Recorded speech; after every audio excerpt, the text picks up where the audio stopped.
In the previous episode, we knew that King Pandu with his two wives went to the forest where Queen Madri saw two beautiful deers and requested Pandu to bring them for her. Upon her request, Pandu shot arrows towards the deer. But when he went close to observe, he found Rishi Kingdom where his wife were hit by the arrows. Because of which Rishi Kingdom cursed Pandu that he can never be too close to his wife, and if he does it will bring death to him. Which resulted as Pandu can never have children as he couldn't go close to his wife.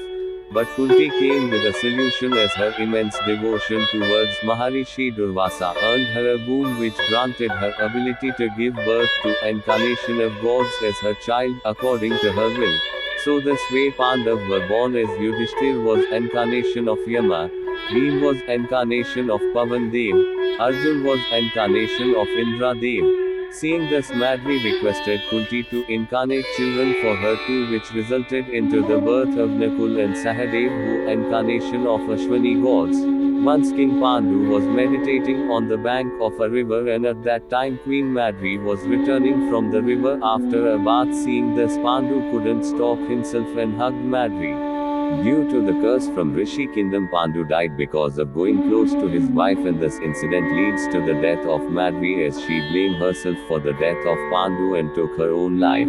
After the death of Madri, entire responsibility of Pandav came upon Kunti. When the news of King Pandu's death came to Hastinapur, at that time Pitama Bhishma brought Kunti and Pandav back to the kingdom. After the demise of Pandu, Dhritarashtra was crowned as king and given the responsibility of the kingdom.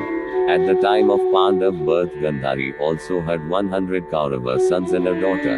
As Maharishi Vedvyas promised, Gandhari and Dhritarashtra was granted with 100 sons and a daughter, among which the most known Kaurava were Duryodhana, Dushasan and daughter named Daskayale.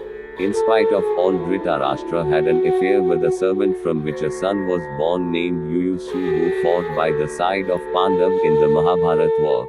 Whereas Bhishma decided to bring Kul Guru Kripachari to educate and train Pandav and Kaurava, to which Kripachari started their teaching in his ashram. But as Kripachari was an important person in the Darbar of Hastinapur, his most time was taken by the duty of the kingdom, so he decided to give the responsibility of Pandav and Kaurava to Guru Dronacharya for their education and training.